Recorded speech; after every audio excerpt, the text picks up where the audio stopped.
things that we have to do before us, we've got this problem with DEI and the fact that the national government has hurt us with that. So how do we fight back? And that's going to be local, guys. You've got to make sure we have Democrats in the commission. Washington County Commission. Am I not right about this? We got to have city commissioners. We need people in the school board. I'm going to introduce Sylvan, who is the chair of the Washington County Democratic Party.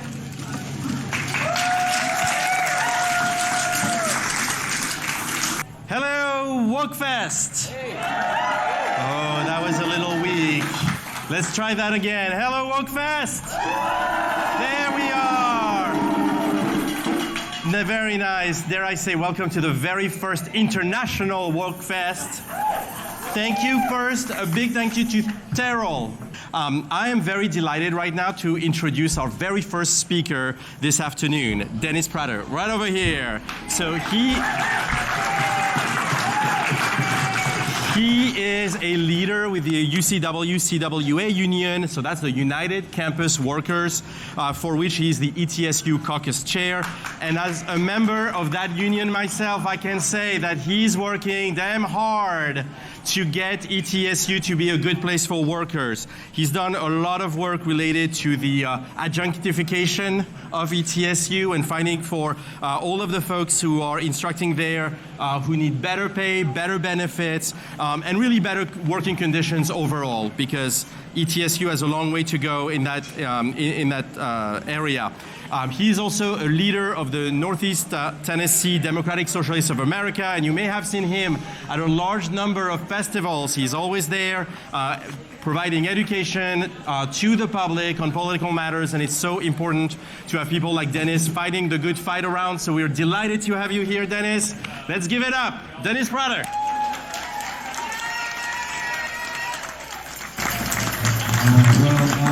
Thank you, Sylvan, and I'm glad to be here with everybody to stand alongside you in solidarity and speak on workers' rights or human rights.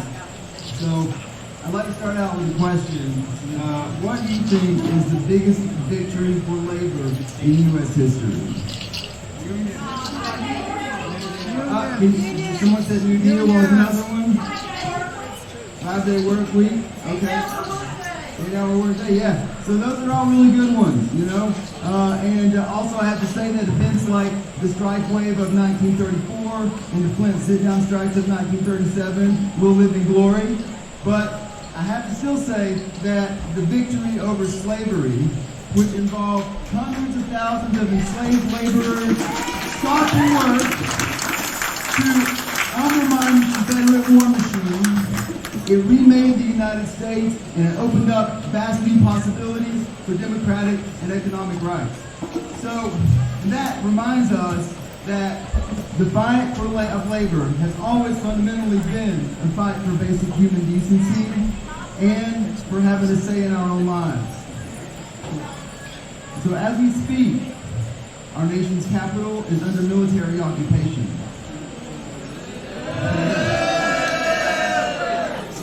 Masked ICE goons are kidnapping working people and taking them to concentration camps. In the 1890s, when the miners of Coal Creek, Tennessee stood against the destructive and dehumanizing practice of leasing convict labor, they showed that workers' rights are human rights.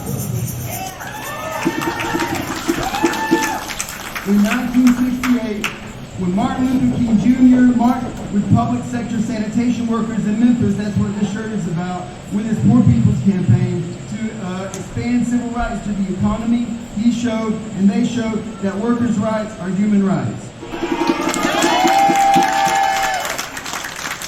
In 2023, Starbucks Workers United, one of the labor movement's recent bright spots, demonstrated worker power by going on strike for pride representation in what the AFL-CIO Pride at Work director called one of the queerest union campaigns I've ever seen. they show that queer and trans rights are workers' rights. Today, when the National Labor Network for Ceasefire calls for an immediate arms embargo on Israel as a necessary step to end the genocide of Palestinians, they show that workers' rights are human rights. After decades of attacks and political misleadership, the economic standing of the working class and the labor unions who protected it have been eroded. Now, the billionaires and neo-Confederates, in their arrogance, are trying to take our political rights as well. They won't build public housing, but they will build concentration camps. They won't raise the minimum wage higher than $7.25 an hour, but they will offer ICE kidnappers massive signing bonuses.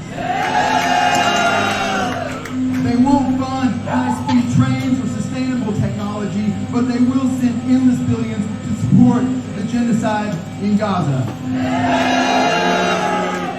There's no end to funding for ICE to kidnap babies and children, but our teachers have to buy their own school supplies. That is not thriving.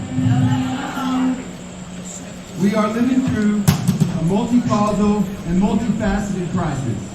Like it or not, we simply can't go back to how things were before. We have to look around at all the things that have brought us to this point and start walking towards something better.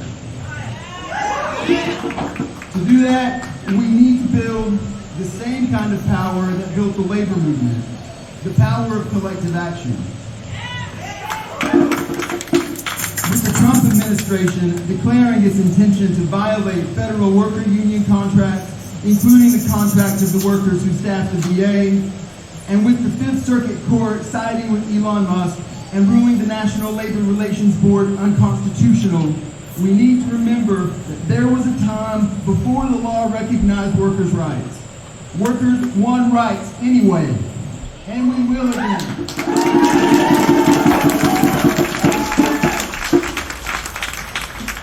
I invite you all to think of ways to organize where you're at. In our workplaces, our neighborhoods, and communities, there's always something that is widely and deeply felt where we can find common ground, work with other people to develop a plan to win, turn that plan into collective action.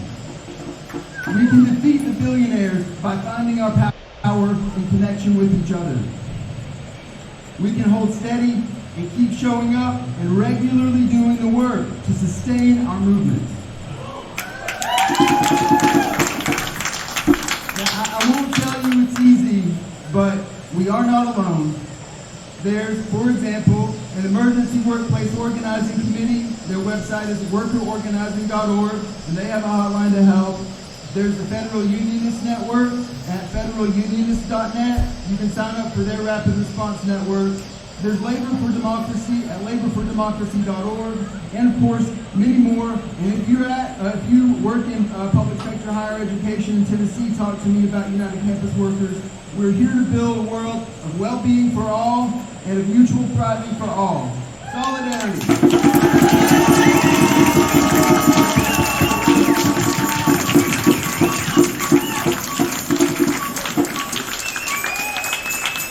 I am looking really forward to our next speaker. When I met Mary Grace Wooten, I was standing out in front of Marsha Blackburn's office in March, and it was cold, and I looked across, and here's Mary Grace, and I thought, wow, okay. I met her and Matthew. They're fantastic, and they are extremely active. Mary Grace grew up in the Philippines. She graduated from the University of Alaska. There is not a thing this woman cannot do.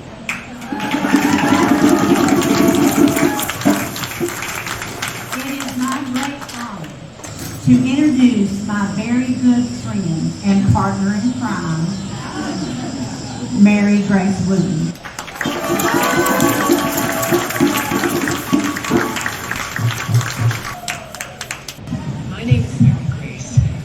speech disability due to cerebral palsy.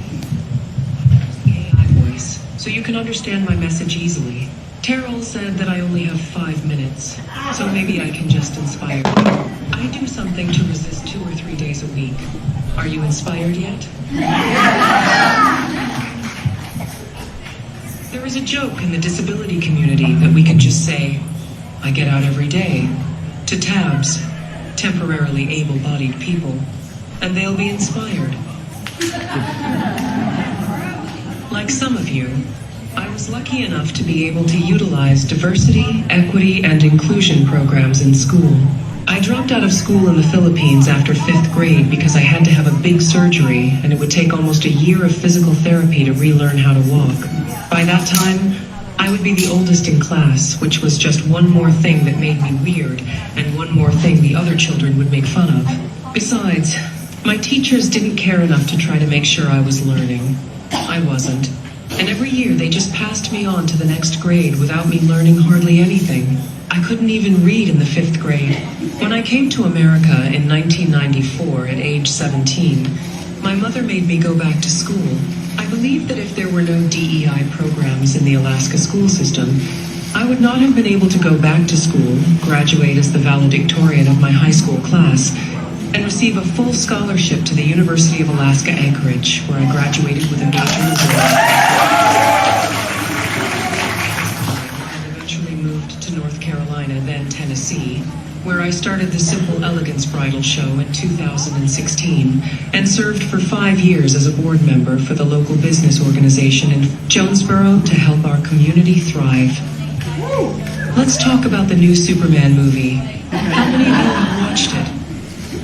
I got so excited about the movie when I heard that MAGA were losing their minds over it. They said it was too woke.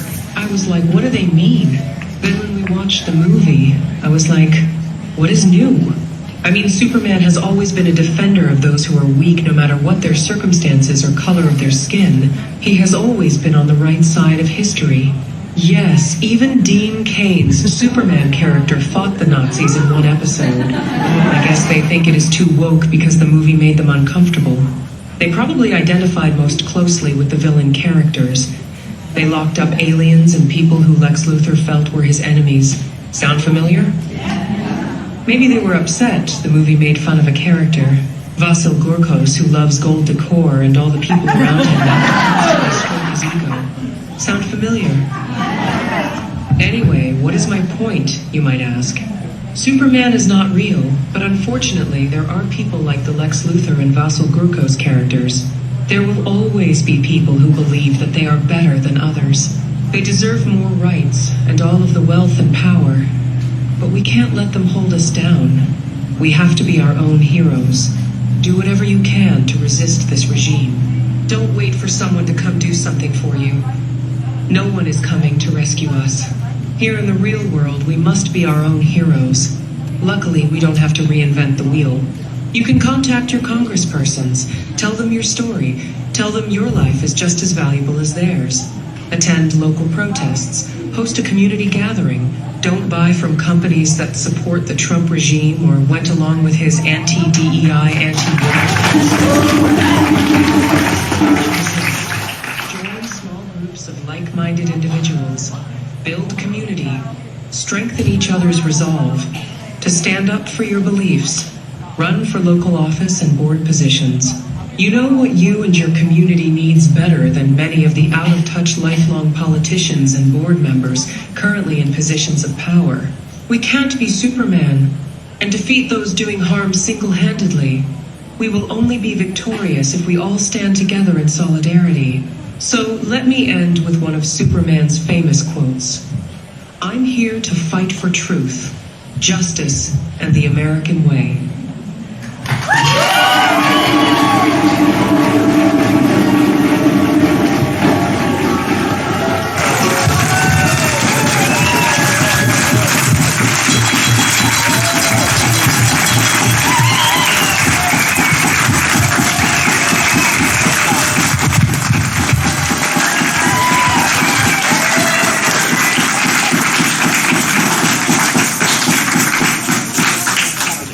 Thank you, Mary Grace.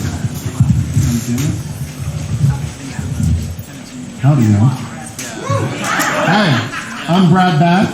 It's really nice to see such a large crowd today. Hi, Kay Robbins. Kay Robbins and I, right there, Kay, in 2016, were the Tennessee 1st Congressional Delegates for Bernie Sanders. And we've been trying to tell people, haven't we, Kay? This is a great celebration of labor today, and first of all, just so you know, I'm now Vice Chair of Washington County, second Vice Chair of Washington County Democrats, and we're going to be running candidates up and down the ballot.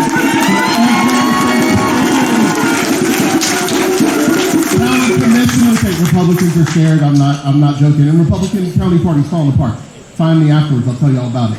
You can find me at Brad Batt on social media. Also, brad.me. It's brad.me. Find me, reach out to me. You want to run, you know someone wants to run, you want to chat, you got memes, send them. Great. Back to today's celebration, Labor Day celebration. The person I'm introducing is a natural organizer and fighter for workers. She has stood up to the Johnson City Commission on the issues of Sean Williams and the police neglect and corruption. I was wondering, since we ended up canceling our last interview, are we going to address Sean Williams, or do we want to talk about that? Or not today, yeah, but appreciate it. Will there be, I guess, a later day? Yeah. When? That's yet to be determined. But thank you. Okay.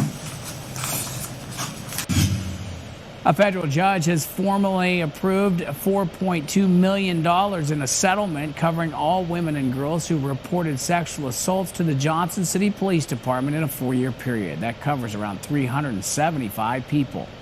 The class action suit stemmed from the 2023 lawsuit filed on behalf of alleged victims of Sean Williams, who prosecutors claim sexually assaulted more than 60 women. The city of Johnson City settled that suit separately in a nearly $24 million payout. The class settlement would leave individual settlements at around $7,000 if divided by the entire class of 375. The judge set final approval for January 6th in a hearing, that's next year, at the U.S. District Courthouse in Greenville. She has been front and center organizing bar owners and workers against the city's surprise 1 a.m. cutoff that puts people in harm's way and takes away their income. And she's supporting those workers by helping some of them apply for unemployment because of the city's negligence in shoving this law through. So I am so impressed by her as a person, the organizing she's done, and I think you're going to be excited to hear from her today, and she can tell you everything about that organizing and where we're taking it from here. Please give a great welcome to Abigail Honeycutt.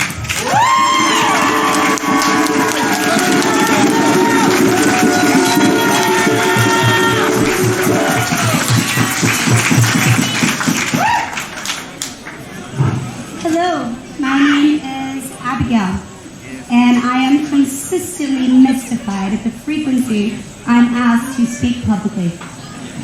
I am often and never more sick in this chapter, never more sick of my own voice than I am today in this chapter.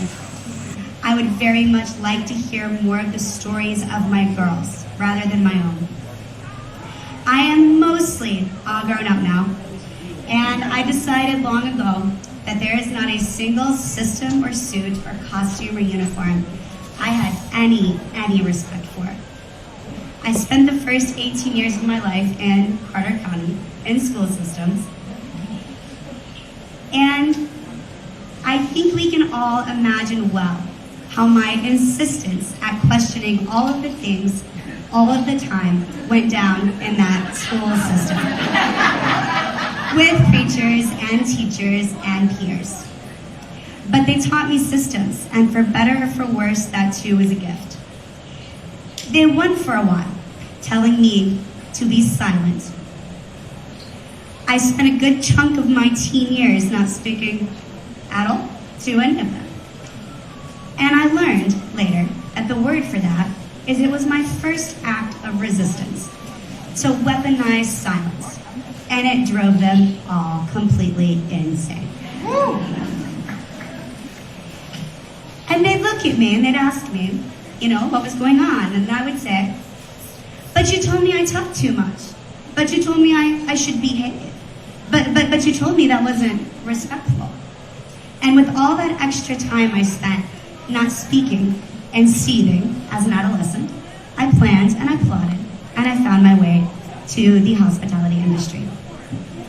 People like Brad try to sit me down and polish me and structure me and organize me. And he asks me all the time to define what my goals are, what my mission is, who I want to be. And as recently as 15 hours ago, I sat with him, and he is an unusually and exceptional white man, very woke. And we spent 5 hours trying to define what it is I am and what it is I do. And we used really official words like labor organizer, workers' rights, unions, agitator, lawsuit winner, or my personal favorite, agent of chaos. We were sitting together on my favorite pedestal, the bench outside of Capone's, because when I yelled at the commission and I ordered them to get off their pedestal and come down there and see these girls, he heard me 6 months ago, and he came down there to spend time with me and my girls. That bench outside of Capone's is the perfect vantage point via which I survey my little queendom, and I clock into my self-assigned job duties as patron saint of brilliant to hot mess baby girl bartenders. I can see the breezeway where one of the ladies that is not housed tells me proudly, with a note of her very own disdain as she clocks into her job for the night, "I won't lay on my back to make money like the rest of them for these men. I'm an entrepreneur." She reads me tarot cards, and I write her marketing strategies. I teach her Venmo. She predicts the future, and I fret over the increased police presence downtown. But mostly I watch. While we were sitting together, Brad and I, he started to laugh at the frequency that young girls would come to me and fly into my arms to tell me their stories, their sins and their wins and their heartache, petty to profound, tragic to triumph. And Brad kept saying, "How do you know her, or her, or her?" And I kept laughing because I don't know them at all. They just fly into my arms. He said to me, "What are you? A siren's call for little girls." And I said yes. And I was quite rude to him because every important thing he tried to discuss, I shushed him to listen to them. But it's the secret language of women, and it's not even deep or as magical as it looks. It's primal to run to older women for safety when the world is too big. And they see me watching and scanning, bright-eyed and measured, and joyful but aware. I don't want to be anything organized. I want to be Carlene Claybaker when I grow up.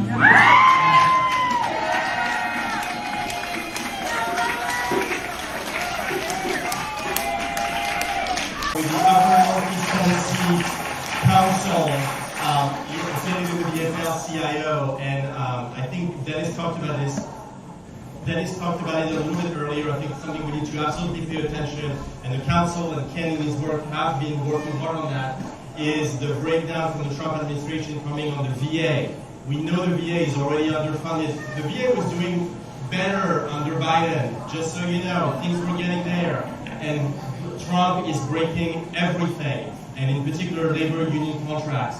And that is something we need to fight for, we need to be aware of, and Ken is doing the work. So tell us more about this, and please give a round of applause to Ken. With the Upper Northeast Tennessee Council, affiliated with the AFL-CIO, and I think Dennis talked about this. Dennis talked about it a little bit earlier. I think it's something we need to absolutely pay attention, and the council and Ken in his work have been working hard on that, is the breakdown from the Trump administration coming on the VA. We know the VA is already underfunded. The VA was doing better under Biden, just so you know. Things were getting there.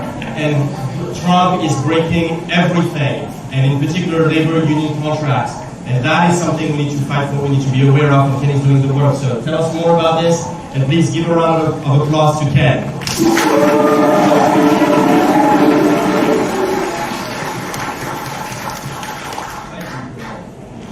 good to be here.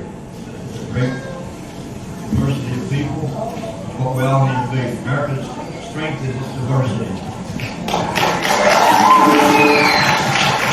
We've always known that. And some people have misconceptions about the union. I'm sorry. And, but one thing you remember about the word union, the first three letters are you and I. That's all it is. It's you and I. It's all of us. And I'm a member of Pipe Fitters Local over on South Rome Street. I'm third generation. Somebody in my family's been a member of that local since 1943. And the local's been there since 1921. But we've grown a lot, we train a lot of people, and we train everybody. We don't discriminate. Everybody, if you make the effort and get the accreditation that's Department of Labor Certified Apprenticeship, you get your raises. That's all we care about. You learn, you work, and you come out debt free. We use no federal, state, or local tax money. It's all paid for by our contractors and our membership.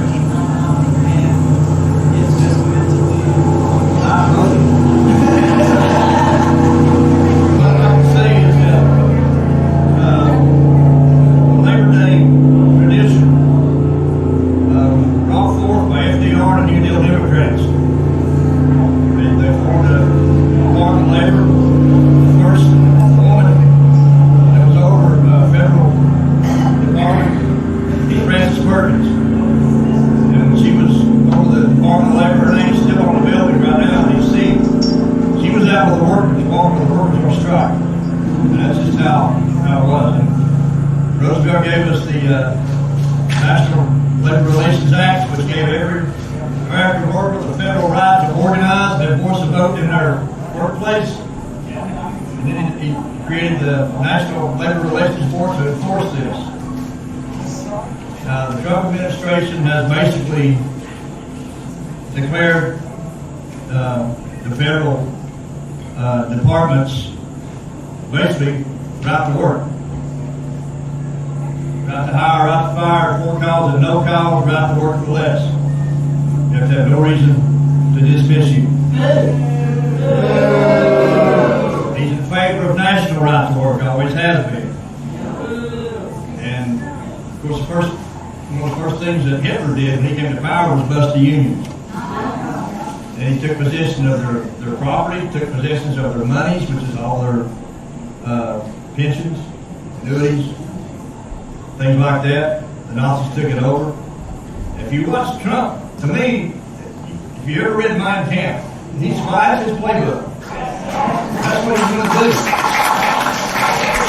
And the only way to stop him is the ballot box, if we get to go to the ballot box again.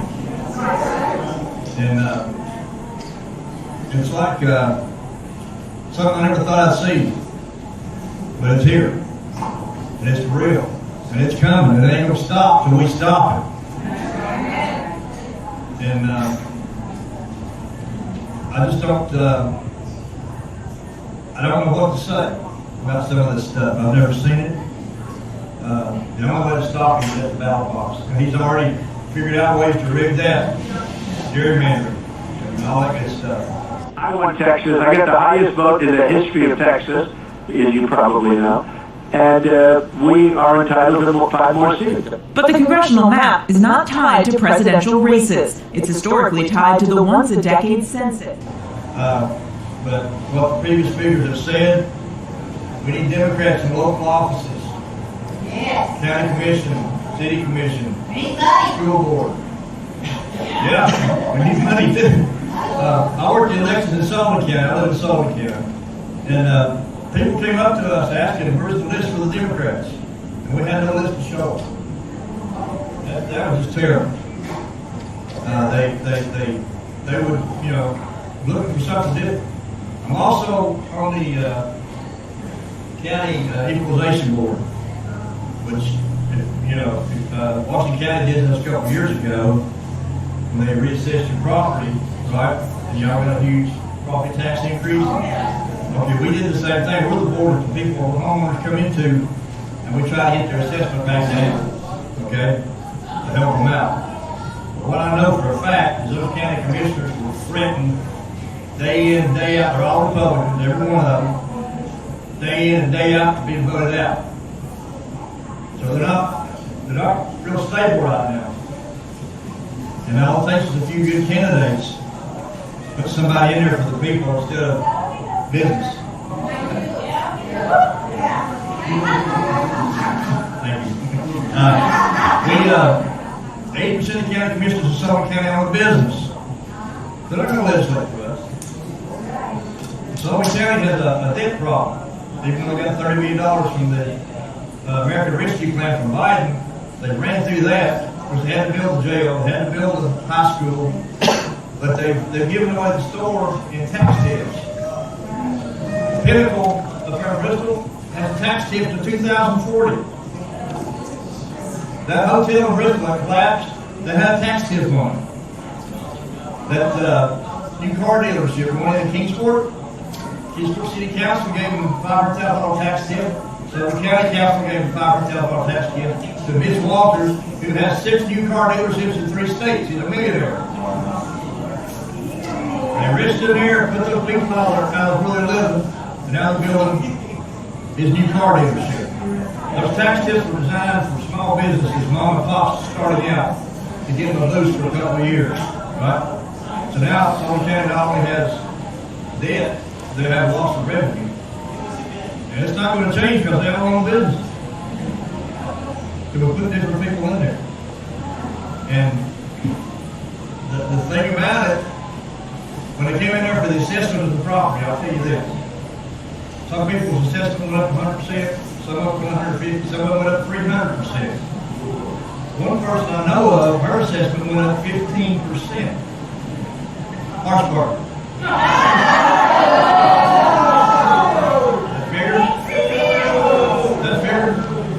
Like in Sullivan County, that the high school, jail, everything, 80% of what's built there, or 75%, was built by one contractor, J.A. Street.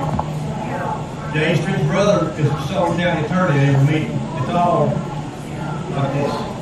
We've got the break. But I'll leave you 2 more things like that anyway. If, as far as Labor Day tradition, the term redneck, right? That comes from this right here. Get down coal miners, that way, strike. And they all came in on flatbed cars from the railroad, from New York, Pennsylvania, and the reporter said, there's just a sea of rednecks here. So a union member is the original redneck.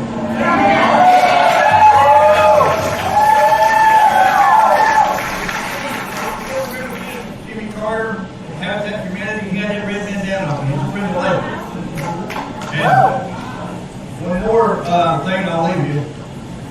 Definition of scab. Okay, scab, if you have a union card or a union member, is a person that goes in, his sole purpose is to weaken that union or get rid of that union. And that's all his purpose. That's all reason he lives. He'll cross your picket line, he'll take your job, he'll rat you out to the boss. If he can, if he has anything. But to me, the best definition of scab is right here.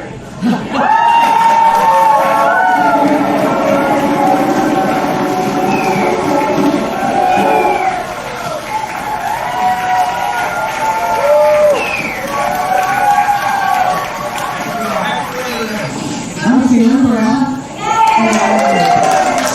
Part of Indivisible, Tampa, Lincoln Women Voters, Sullivan County Democrats. I am so proud to introduce the next speaker, Merritt Moore. Merritt was born in Johnson City. She worked as an underground miner in West Virginia and for the United Mine Workers of America as a journalist, photographer, and labor organizer in the historic 1989-90 Pittston strike. She led the organizing of hundreds of miners' wives and was a founding member with them of the Daughters of Mother Jones. Mary is known for her work advocating for mine safety and the rights of miners. She is the author of Women in the Mines, Stories of Life and Work, a collection of oral histories and documentary photographs of women miners across the U.S. She is active in the International Women Coal Miners Network, including England's Women Against Pit Closures. In 2023, the West Virginia Mine Wars Museum awarded her the Carter G. Woodson Truth Tellers Award for her documentary work over decades. Welcome Merritt Moore, one of the smartest women on the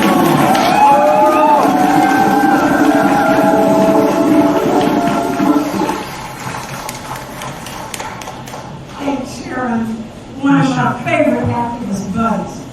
All right, I'm so glad to follow the last speaker who talked about red bandanas. And we'll get there. I got a bunch of them for you.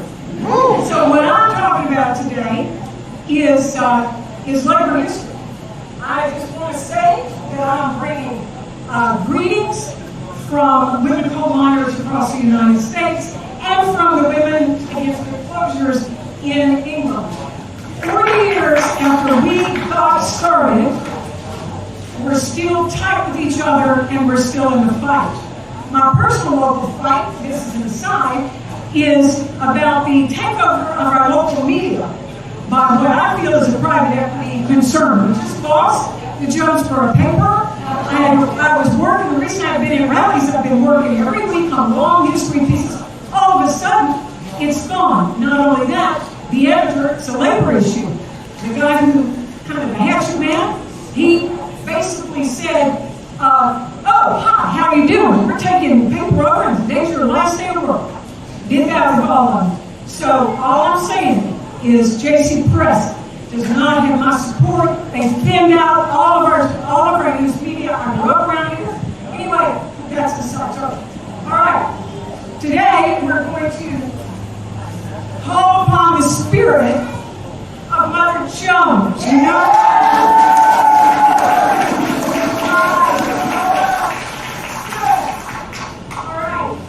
All right, sorry. And I have a silly hat, okay? This is what we do with women miners. We put on our stuff, right? We have fun, okay? I'll take that. All right. Anyway, Mother Jones was a radical immigrant, Irish immigrant, who organized thousands of immigrant coal miners and workers across, of course, coal miners, but many workers. She's also involved in the Mexican Revolution. She was a hellraiser and an agitator. She said, this nation was founded on agitation.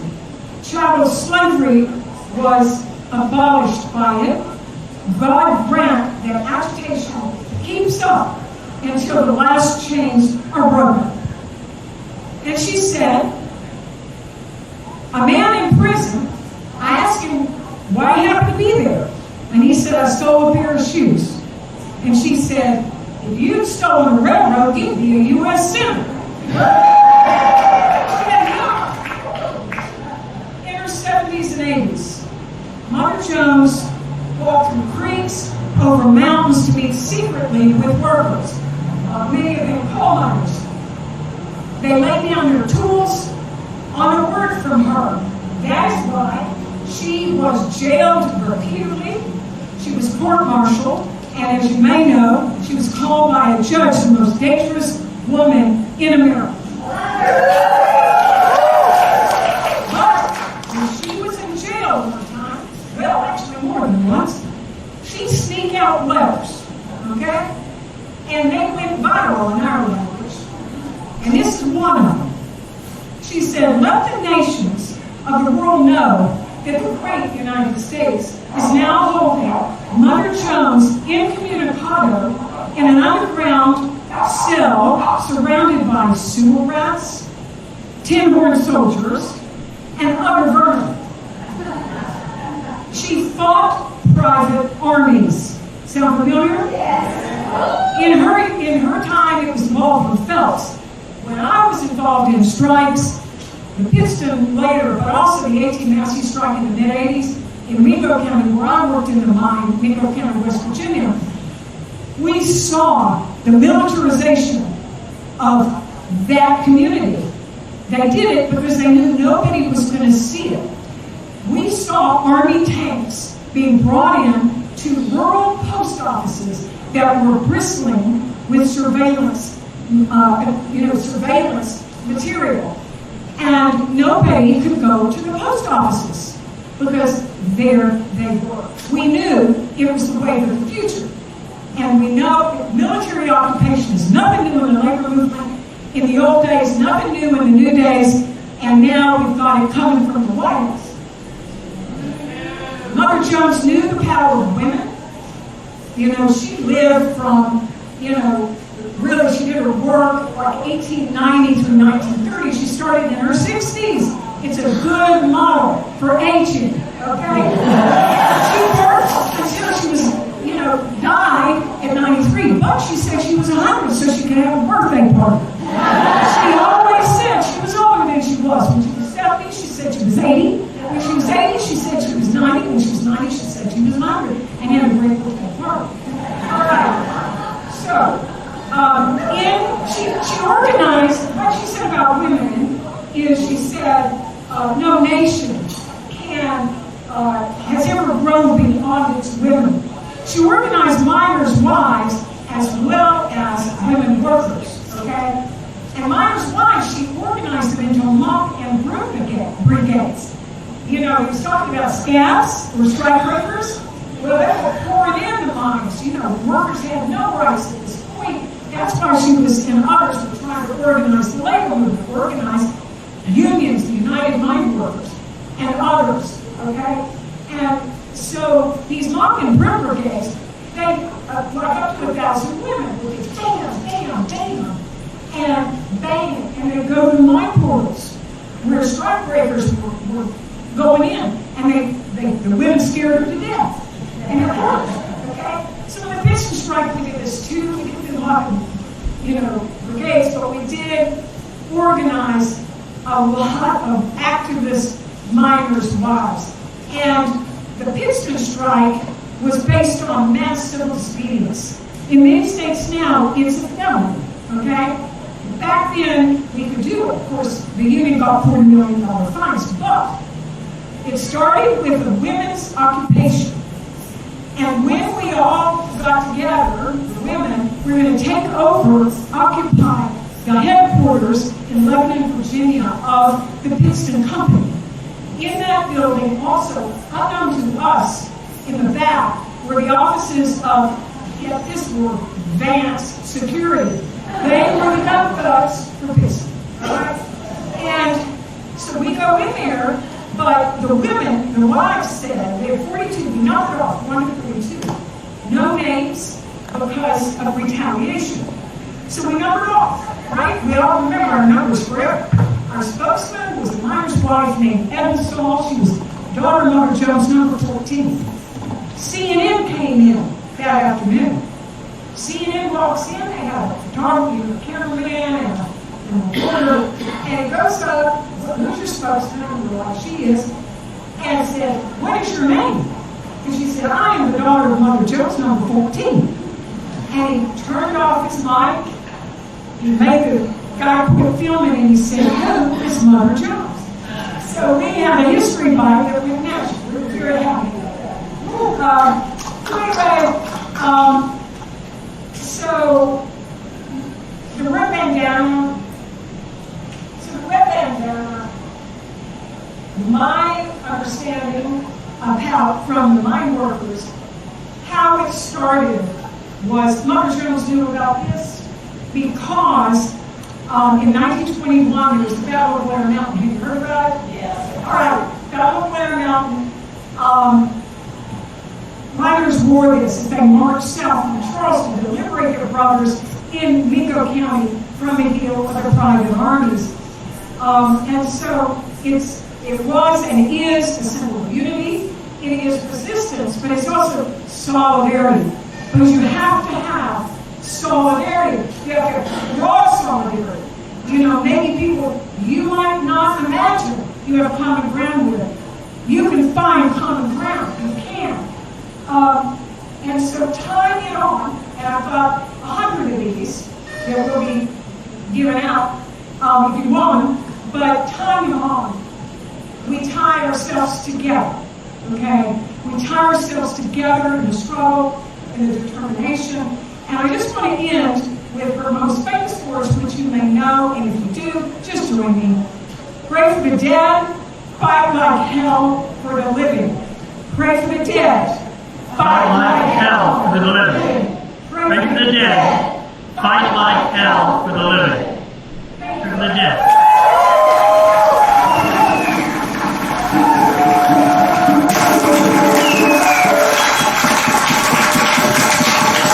After Reverend Auckland finishes, Toby is going to lead us all in singing We Shall Overcome. And I think we shall overcome. What do you think? But Reverend Auckland is from Bristol. She is the pastor of the Household of Faith Community Church. She's been the pastor for 38 years. She's not only a pastor, she's a columnist, an advocate, entrepreneur, and a community leader. If you live in Bristol, you know Reverend Jackie Auckland. She always gives messages of hope and strength and God's love, and we're so fortunate to have her here with us today. Everybody welcome Reverend Jackie Auckland.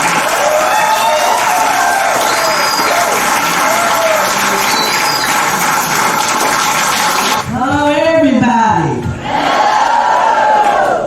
When she messed up what I was going to say, she messed the hell out of my message.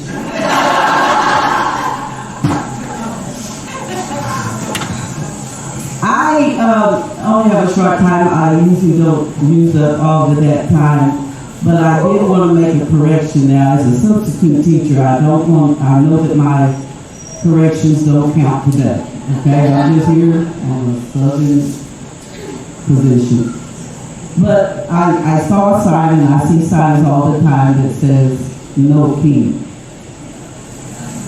Some of y'all know where I'm going. It says no key. But there is a key.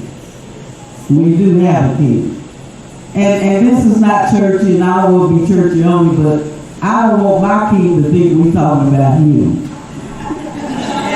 Because he does good things for me.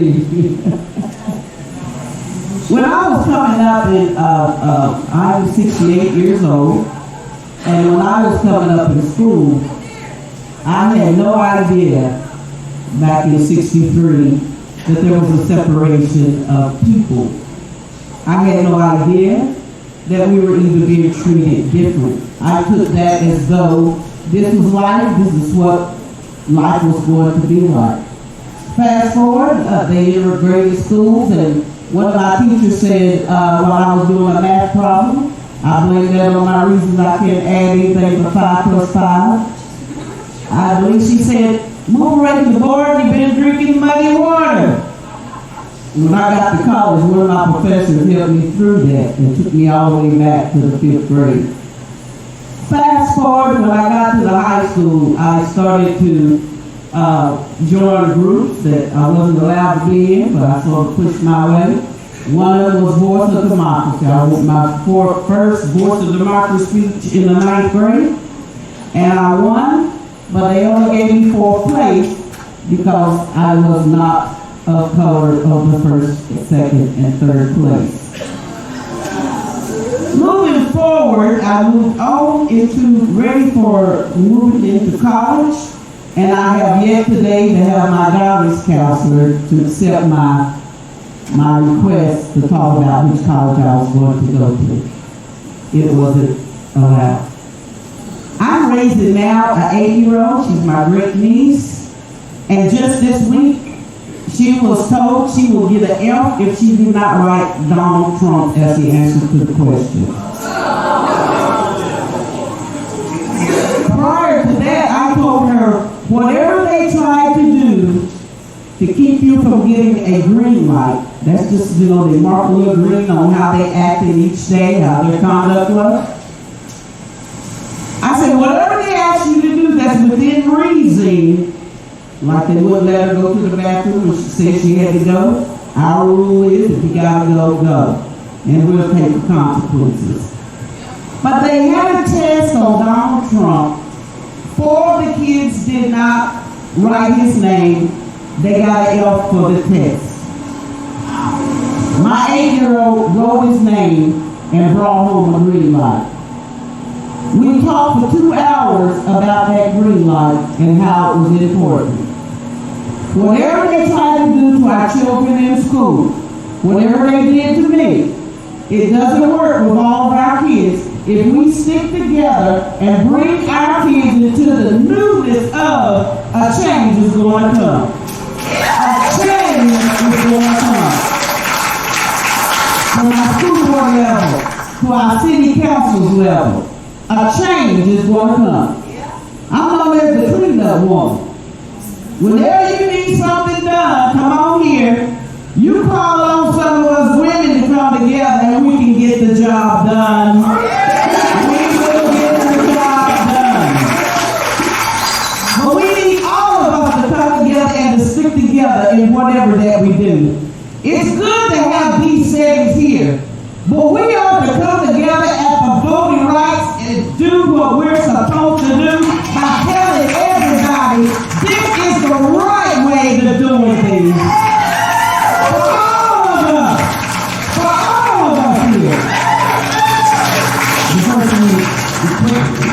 Equality and inclusion.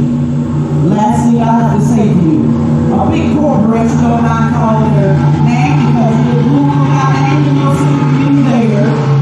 Office Max thought it was not necessary to lift the table so that I could reach my computer.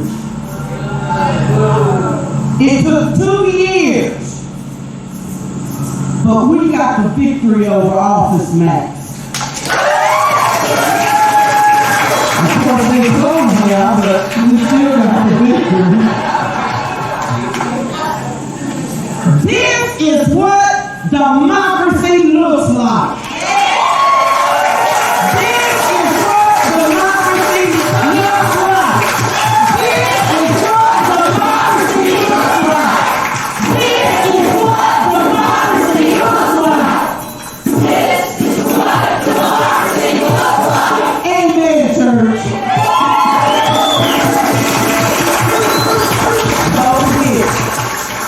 Don't forget, whoever you are, wherever you are, don't forget your neighbor that's hurting. Don't forget someone that's not being included.